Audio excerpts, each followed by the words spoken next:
अस्सलाम वालेकुम क्लास। तो इस वीडियो में हम करेंगे FA1 डॉट FA2 या R1.R2 और R1 का स्टैरिक। ठीक है, अब शुरू करते हैं। हमारे पास लेट कि हमारे पास ये FA1 था, ये FA2 है। हमने इनका क्या करना है, डॉट प्रोडक्ट करना है। FA1 डॉट FA2 अप्लाई करना है हमने। ठीक है, अब वही जो हमने FA1 प्लस FA2 में किया था, ये टोटली उससे डिफरेंट है। उसमें क्या होता था, हम राइट या जैसे ही ट्रांजिशन टेबल बनाते थे, हम दोनों की पहली इनिशियल स्टेट्स को लिख लेते थे। लेकिन यहाँ पे क्या है, हम सिर्फ x की इनिशियल स्टेट को लिखेंगे। और उससे पहले हम एक चीज़ बेसिक कॉन्सेप्ट देख लेते हैं कि क्या कहता है, with the final state of x always right the initial state of y।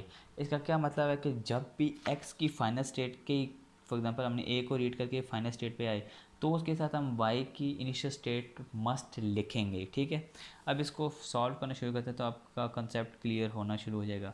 हमने क्या किया, x1 हमारे पास इनिशियल स्टेट थी तो हमने इसको लिख लिया। हमारे पास ये न्यू डिस्कवरी थी तो ऐसा हो, फर्स्ट ये न्यू ही कंसिडर होगी। ठीक है, अब x1 से जब हमने a को रीड किया तो हम कहाँ गए, x2 पे। x1 से b को रीड किया, z1 पे लिया। अब जब x2 को रीड किया तो हमारे पास न्यू स्टेट आई थी तो हमने उसको पहले यहाँ पे लिखा, फिर उसके बाद b को रीड करना शुरू किया। ठीक है, फिर हम आए x2 से जब a को रीड किया तो x2 से a को रीड किया, हम कहाँ पे आए, x3 पे।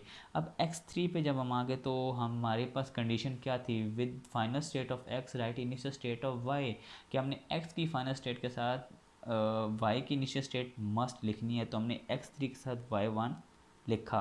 अब ये हमारे पास न्यू डिस्कवरी हुई तो हमने इसको यहाँ पे राइट डाउन कर लिया। ठीक है, अब फिर हमने x2 से जब b को रीड किया तो x2 से b हमारे पास x1 पे गया तो हमने x2 से b रीड करके x1 पे चले गए।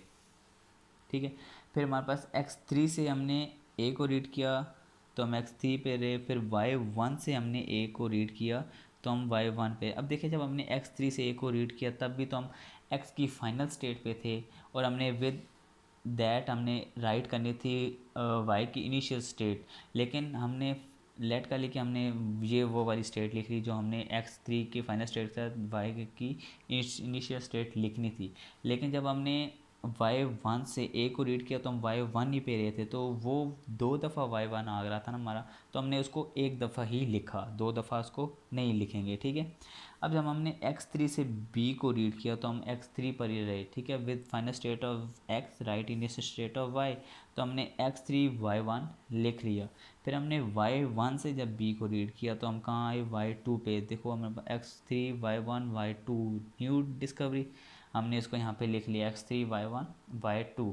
ऐसे ही फिर हमने x3 से a को रीड किया, x3 पे right in state of y, तो हमने ये लिख लिया। फिर हमने y1 से a को रीड किया तो y1 ही पे रहे, तो ये ओवर हो गया। ठीक है, फिर हमने जब y2 से a को रीड किया तो हम कहाँ पे आए, y1 पे दोबारा, तो सिंपली x3 y1 ही आएगा। ये ओल्ड स्टेट थी जिसका नाम z3 था तो हमने इसको z3 लिख लिया।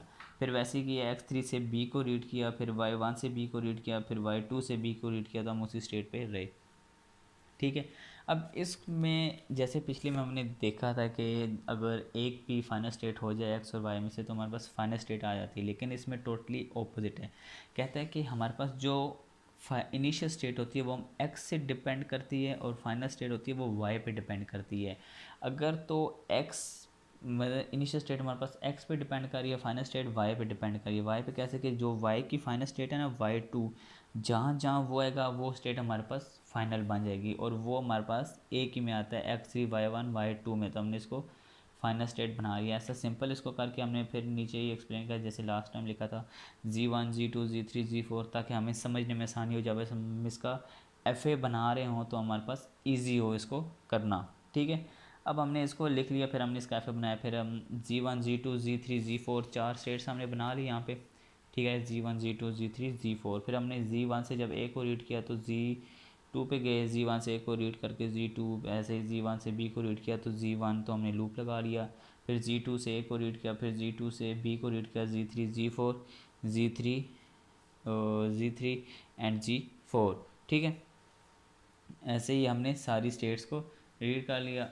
ठीक है, अब आते हैं हमारे पास अगला है FA स्टैरिक। FA स्टैरिक क्या कहता है कि अगर हमारे पास if R is a regular expression, FA is finite automata that accept the language defined by R, then there is an FA called FA asterisk that accept the language R static. कहता है कि अगर एक F A है वो कोई language are accept करता है तो उस लैंग्वेज का एफ ए स्टैटिक भी होना चाहिए। अगर R of F A exist करता है तो एफ ए स्टैटिक भी एग्जिस्ट कर रहा होगा। ठीक है, अब इसकी हम एक एग्जांपल देखते हैं। लेट कि हमारे पास ये एक एफ ए हमने ले लिया। ठीक है, अब इस एफ ए के अंदर हमारे पास क्या है कि 4 स्टेट्स हैं और ए भी हमारे पास इनपुट जा रही है। हमारे पास 3 फाइनल स्टेट हैं, x1 है, x2 है, x3 है। ठीक है, जैसे टिप्स एंड ट्रिक्स थी पीछे FA1 प्लस FA2 की, FA.FA2 की, ऐसे ही FA स्टैटिक की है। ठीक है, वो क्या कहता है, with final state always right initial state, कि जब भी फाइनल स्टेट आएगी वो चाहे x1 आती है, x2 आती है या x3 आती है,